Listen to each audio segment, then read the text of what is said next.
uzaklara değil, sevdama yenildim.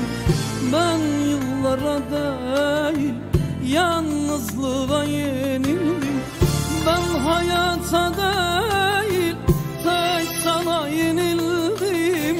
Benim sana olan bu sevda bitmez. Zincirlere vursalar, zamanı durdursalar, sırtımdan da vursalar, bu sevda bitmez. Zincirlere vursalar, zamanı durdursalar, toprağa da koysalar, bu sevda bitmez. Benim sevdiğim kadar kimse seni sevemez.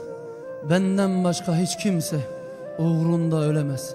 İstersen çek git, eller kıymetin bilmez. Benim sana olan aşkım, benim sana olan tutkum ve benim sana olan bu sevdam hiçbir zaman bitmez.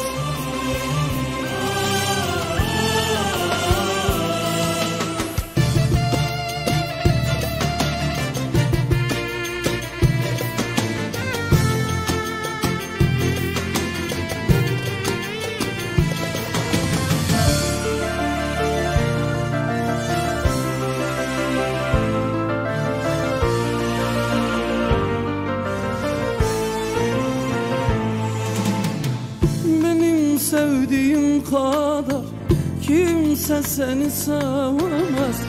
Benden başka hiç kimse uğrunda ölemez.